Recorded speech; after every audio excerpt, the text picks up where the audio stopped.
I've been sitting on this story for a while now. It happened back when I was in high school. I'm in my 30s now for context. Also, I'm gonna refrain from using my real name and all my friends' real names in the story. You can look up the place I'm about to describe online, and I don't know if we'd still get in trouble, so it's best to avoid real names just in case. In my hometown, there used to be an abandoned military base. From what I saw online, it was used primarily during the Cold War and World War II. At one point, over 200 military families were housed there. It looked like a small community. I'm sure military bases all across the country have these small communities, but it still seemed weird to me. The village was abandoned in 1984, and it was just left that way until 2014, when it was finally torn down. I remember growing up as a kid, we would always hear ghost stories about the abandoned village. I had heard every type of story you can imagine. Everything from demonic cults gathering there, to top-secret military experiments being performed deep underground. Anybody who lives in this area knows all about the abandoned village. It was almost like a lost piece of local lore. When I was in middle school, I remember my older brother coming into my room one night when I had my friends over, and he told me that they had been to the village. We didn't believe him. He described in detail what he saw. He looked genuinely scared, but I'm sure that was just part of him messing with us. He started telling us about the church and how the church had a secret door on the floor next to the altar. He told us that he could hear moans and screams coming from the church basement. After laying it on thick for a while, he finally had all of us believing him. His irrational story just added to the already mysterious lore of the abandoned village. For years, my friends and I would share stories about this place. We always said that once we were old enough to drive, we would investigate it ourselves. All through high school, we talked about exploring the village, but never went through with it. That was for two main reasons. One, we didn't really know the exact location of the village. We knew the area, but that wasn't enough to go on. We knew it was near the airport, but there's a lot of area around the airport that has no trespassing signs. And two, even though it was abandoned, it was still technically a military base. We had no idea what kind of trouble we'd be in if we got caught. On one cool spring night in our senior year of high school, one of my friends, Alex, came to us and told us that he knew where the entrance to the village was. We didn't believe him. He told us that someone he knew had been there and shared the location with him. I was so confident that he was making it up that I told him we should go and investigate. I assumed that we would never find the entrance, so that night, around 11 p.m., we made a 15-minute drive to the approximate area. Alex didn't seem confident of the location. He kept telling me to pull over. Every 2 feet, he'd say, "I think this is it," but it would just turn out to be nothing. Finally, we found an overgrown road. Alex claimed that this must be the path. There was a beat-up, old no trespassing sign covered by a bunch of trees. Since we had my car, I started to get nervous about going any further. Alex and my friend Nick were 100% down to keep driving forward. Getting in trouble wasn't even on their minds. They kept going back to the same argument. We'd been talking about it basically our whole lives, so let's finally do it. They eventually talked me into it. I started to slowly drive down the dirt road. I turned the lights off on my car and basically just let the car roll down the dirt path. We eventually came to one of those roadblock gates that go up and down. Obviously there was nobody at the security checkpoint, so I had to get out of the car and manually lift the gate. This is where it started to get weird. The next minute or so of driving, we could see a bunch of furniture littered on the side of the road. Beds, dressers, tables, basically anything you could think of. Then we got to another roadblock gate. This time I had Alex get out and lift the gate. After that final checkpoint, we were in the village. It was a surreal feeling. After all the years of hearing about this place, we were finally there. It looked like being in the Upside Down from Stranger Things. It was like a small neighborhood, but it just looked wrong. You could see that it was decaying. I pulled the car in front of the church. We all got out and quietly started to explore the area. The first thing I noticed was that there were no cameras anywhere that I could see. That made me feel a little better that maybe we wouldn't get caught. We went to the church first, and it was creepy. There was graffiti everywhere. I looked for the door my brother mentioned when I was a kid, and it was no surprise that there was no trapdoor. After exploring the church, we went and looked at some of the houses. It was so creepy. It was legitimate housing, and it just looked completely abandoned. Some of the housing units looked like they'd been hit by a hurricane, while others were still intact. The housing that was intact was more creepy than the messed up units. Our friend Scott was with us, and the entire time he was freaking out. He kept claiming that someone was there.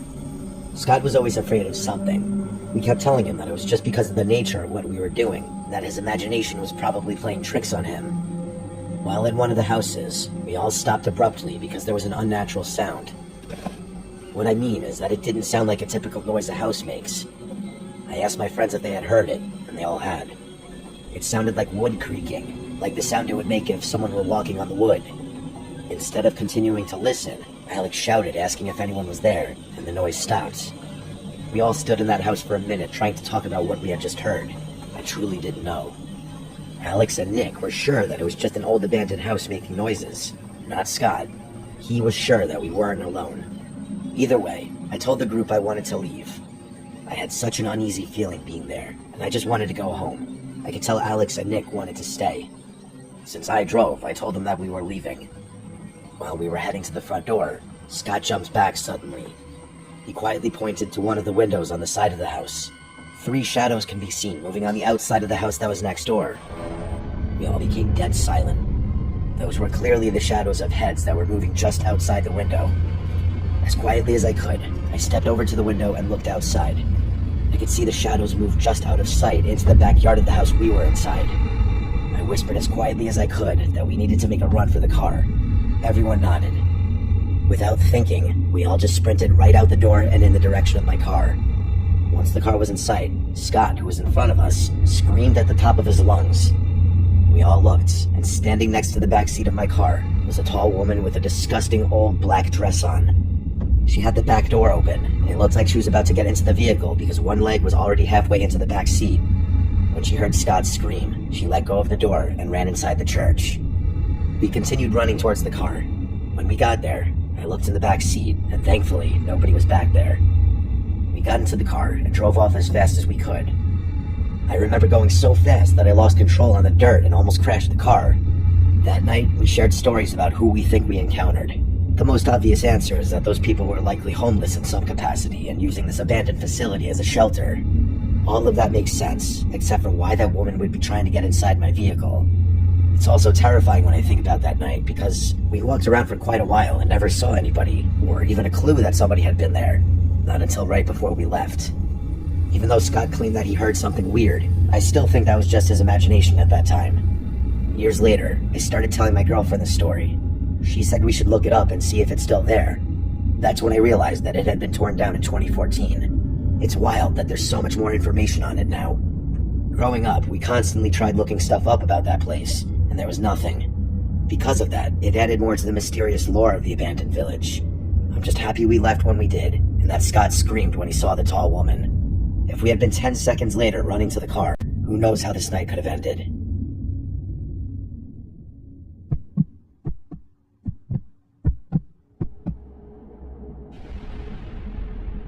When my wife and I first started dating, we were reckless. Not in a way that harmed anyone directly, but we did some things that I would never do now. Things of questionable legality, in other words. For example, we would explore abandoned buildings and houses trying to find proof of ghosts. I never bought into any of that stuff. That was more of her deal, and I just went along with it because I liked the girl. Out of all the houses and buildings we explored, only one time was I left at a loss for words. I couldn't explain then what I saw, and I don't think I can explain now what I saw either. It was an extremely dark night outside, one of those cloudy nights that just makes everything feel so much darker. She had found this house that was not near anything. It was an old house that barely looked like it was standing. I was always sketched out to go inside these houses, not because I was scared of ghosts. I was sketched out to go inside because I never knew if these houses were going to collapse when I was inside. This house was in particularly rough shape. I had to kick down the front door, which was boarded up. Inside the door was what I assumed used to be a living room, except it was missing half the floor. In the middle of this room was a giant hole where the floor used to be. We took our flashlights and looked down the hole, and you could see what was left of a basement. I kept telling her that we should probably leave because this place clearly isn't safe. She didn't care. She kept telling me just to wait a minute. That was always her go-to line whenever I wanted to leave. She was sneaking around the house watching for holes, and I just stayed by the front door. I told her I was staying there because I didn't trust the floor. She laughed and called me a coward. A few minutes went by, and my curiosity got the better of me. I made my way into the other room where she was. The room was a mess, junk stacked to the ceiling. She was going through all the stuff, trying to find remnants of the people who lived there. That was part of her routine. I wanted no part of that. She told me to check the upstairs. She must have known I didn't really want to do that, because before I could even respond, she said that the sooner we search the entire house, the sooner we can leave. Reluctantly, I made my way upstairs. At any moment, I was sure I was going to fall through the floor. There was a room directly to the right at the top of the stairs. I went in there first. It was an old bedroom with a bed still in there. It was kind of depressing. The bed was still made, and on the bottom of the bed was a folded-up bathrobe. It was like somebody just disappeared and left their home as is. I continued looking around the room, and it was just more junk everywhere. A lot of clothes, some old knickknacks that were falling apart, and furniture that looked like it might break if you touch it. There was this weird crawl space in the corner of the room. Sometimes we'd find treasure in these crawl spaces. I went inside, and it was weird. It was filled with a bunch of baby stuff, like unopened boxes of diapers and baby food. But the stuff was old, like really old, and covered in dust and cobwebs. Some of the baby food had clearly been gone through by rodents, not to mention, it smelled horrible. Just as I was about to leave, I thought I could hear the sound of creaking. I used my flashlight to look around the entire crawl space. In the corner of the crawl space was another little opening. I couldn't believe I missed it a second ago. I crawled over and looked down the opening. It was a narrow path that looked like it went directly across the length of the house to the other bedroom. The creaking sound was clearly coming from down that way. I was a little too big to crawl down the narrow path, so I left the crawl space and started heading toward the other bedroom from the top of the stairs. The other bedroom was down the hall and to the left. As I got closer, I could still hear the creaking sound. It was getting louder the closer I got to the bedroom. My heart was racing, but not because I was scared. I was completely ready to be jumped by a horde of raccoons. When I was just a couple of feet away from the doorway, the sound was clear. I quietly walked through the doorway, and I almost fell over. A woman was sitting in a rocking chair, staring out the window. I didn't say anything at first. The back of the chair was facing me, so I could only see the top of her head and what looked like a long skirt on her legs. Slowly, she just rocked back and forth. I was trying to see the reflection of her face in the window, but it was just too dark to make out any details. I took one step toward the woman, and the floor creaked. Once she heard that noise, she instantly stopped rocking. I started to apologize and told this woman that we didn't know someone lived there. Before I could say anything else, she started to rock again, almost like she was completely unfazed that I was standing there. For some reason, instead of running, I took another step forward and asked if the woman was okay. As I took that step, she stopped rocking again, then she stood up slowly. When she was standing in front of the rocking chair, I heard her voice. She didn't say anything. Instead, she just made this noise. It was like a low hum. Then, out of nowhere, she quickly turned around to face me. It made me jump, and I turned around and ran. I wish I could describe what I saw, but it happened so fast that I didn't really see any details of her face. All I could tell was that she was old and her skin looked wrinkled. I ran downstairs screaming that we needed to leave. I tried telling my girlfriend that we weren't alone and that somebody still lived there. She just laughed. She was so confident that I was messing with her. I was pleading with her that we needed to leave, that someone was upstairs in the bedroom. Instead of listening to me, she wanted to see for herself. I begged her not to go upstairs, but she didn't listen. I was screaming at this point to please leave, and she just continued to ignore me. I followed her upstairs and watched her make her way to the bedroom at the end of the hall. When she got to the doorway, I heard her say, "Oh my God." I ran to the end of the hallway just in case, and as I got to the doorway, she just started to laugh. Inside the room was the rocking chair, but no woman. She asked if I was scared of the rocking chair and continued to laugh at me. I told her that there was a woman there just a minute ago, but she just kept laughing at me. She went into the room and looked all around. There was no old woman. I swore to her that I saw an old lady, but she just continued to laugh at me. She walked by me and left the room. As she walked away, she said we could leave. We were both walking towards the stairs, and then we both heard it. The creaking sound again. The sound of the rocking chair going back and forth. She looked at me and froze. There was no doubt about it. It was clearly the sound of the chair.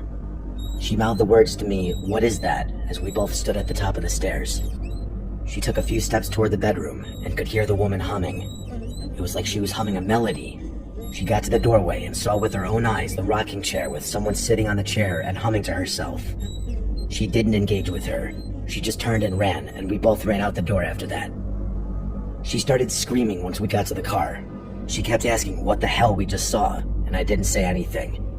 I wanted to look back at the house as we drove off, and look at the window to see if I could see anyone standing there, but I was too terrified. I truly have no idea what we encountered that night. Maybe I really did have a brush with something paranormal. I know how unlikely that is, but who knows? Maybe that kind of thing really does exist. I suppose it could have easily just been a very old woman who still lived inside a filthy and decomposing house, but I don't fully buy that. I mean, the door was boarded up, and there was a giant hole in the living room. Not exactly ideal living situations. Not long ago, I brought this story up to my wife and asked her if she remembered. She obviously did. We drove to the abandoned house, and it had been torn down. There was no house there. Not even any remnants of a house. I tried to replay that night in my head all the time. I try to remember what I can about that woman's face. I tell myself that it was just an old woman, but something in my gut tells me that's not the case.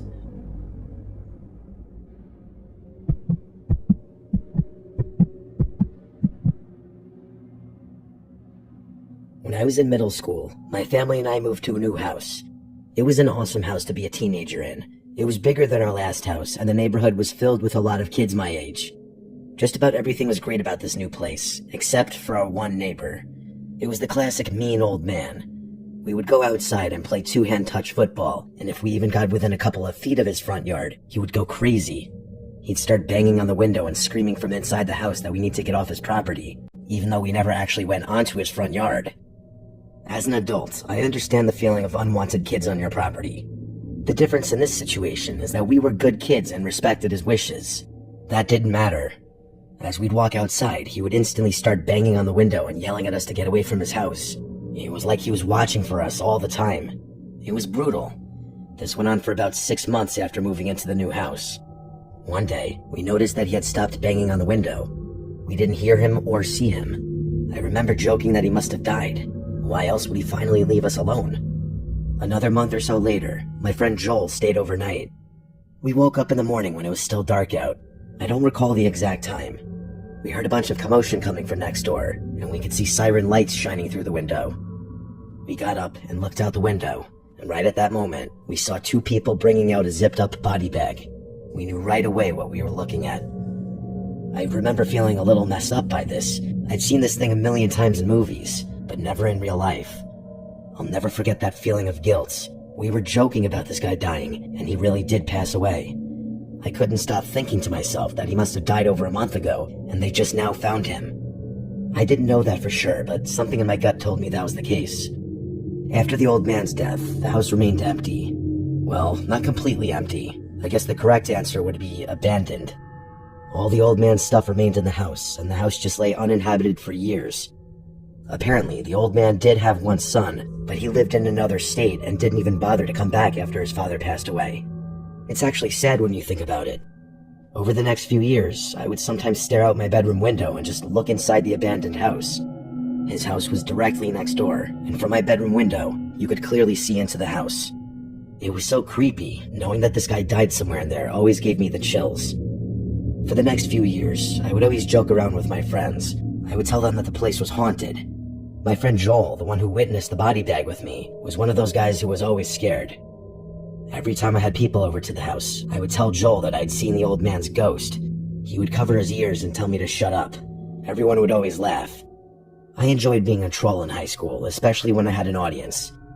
One night, Joel had enough of the trolling. He dared me to go inside the abandoned house.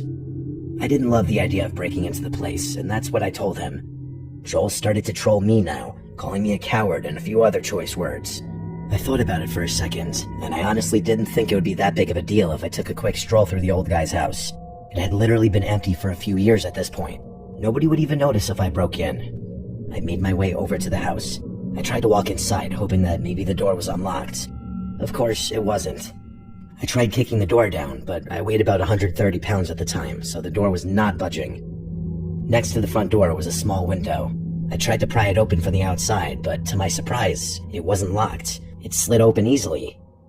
I looked back one time just to make sure nobody was watching me enter the house through the window, and then I entered. The first thing I noticed when I entered the house was the smell. It literally smelled like death. I started to gag. I had to put the collar of my shirt over my nose. In addition to the smell, It was creepy in there. Everything was exactly how this old guy had left it. In the living room next to his recliner was a book with a bookmark still in the middle of the book. I made my way to the kitchen, and that's where the smell was the worst. If this guy had been dead for a while in the house, like I thought before, I was thinking that he probably died in the kitchen. He had a small table in there, with a sweater on one of the back of the kitchen chairs. In front of that chair was a coffee mug. The stove had dusty pots and pans on the burners. I checked to see if something was in them, but they were empty, except for a lot of dust. I left the kitchen and entered a narrow hallway.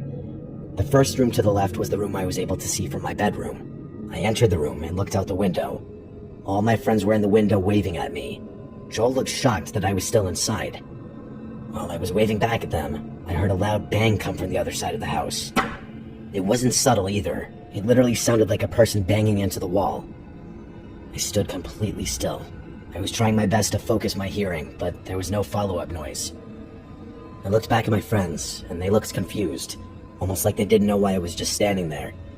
I was creeped out now. Just the weirdness of this entire situation had me feeling off. Even though there was still more of the house to explore, I was all done. I quickly made my way to the door, unlocked it, and let myself out. When I got back inside my house, I told my friends about what I saw and how terrible the smell was. We talked about it for a little while, but ultimately, we moved on quickly after that. That night, after we all fell asleep, Joel woke me up. I asked what he wanted, and he told me he couldn't sleep because he kept hearing weird noises from next door. I dismissed him right away and told him to go back to bed. I tried telling him that his mind was playing tricks on him because of what I told him about the noise. He didn't say anything. In that quiet moment, I heard a weird noise. Joel perked up and told me that's the noise he kept hearing every few minutes. I admit, it was weird. It was like two loud knocks. I sprang up and looked out the window toward the old man's house. It was dark, and I could barely see anything. Joel looked terrified and asked what was standing in the doorway of the old man's room, the room I had been in earlier. It looked like a silhouette of a person. I dismissed it at first, telling Joel it had to be a coat rack or something. Then Joel became erratic. He screamed no way. He swore that he had just seen the silhouette move. His erratic behavior woke up my other friends. They all looked out the window and agreed with Joel. I told them that there was no way a person could be standing there. Obviously there was some type of shadow or something else that we just couldn't explain. While we were arguing among ourselves, Joel screamed again. This time he didn't say anything, he just pointed. I looked out the window, and now standing directly in front of the old man's window was a figure. Whatever it was, it had moved from the doorway to the window. It was still too dark to make out any details, but because of where he was standing, you could clearly see now that it was a silhouette of a person. We all started to freak out. We had no idea what we were looking at. While I was watching this figure, it started to move. I was able to see it walk back towards the doorway until it completely faded back into the darkness. I continued looking out the window for several more minutes, but nothing happened. I had no explanation for what happened. I remember telling my friends at the time that it must have been just the old guy's son finally coming back to the house. It was the only thing I could do to get my friends to somewhat calm down in that moment. We spent the rest of that night constantly looking out the window every few minutes, but we never saw anything again. It was about a year after that I finally met the old man's son. He showed up with a dumpster and gutted the entire house, then he sold it right after. My dad talked to the guy for a while, and he told my dad that he had a horrible relationship with his father. It took him years to finally get to the house and sell it. To this day, that is still the most terrifying thing that I've ever seen with my own eyes. I'm happy that I had several witnesses with me that night who all saw the same thing as me. I know sometimes our minds can play tricks on us, so it's validating to have other witnesses who saw the same exact thing. My friends and I still try to get together once a year, even though we all live in different states now. Every time we're together, the story comes up again. I have no idea what I saw in that old man's abandoned house that night. I'm sure there's a rational explanation for what we saw, but I just have no idea what it is.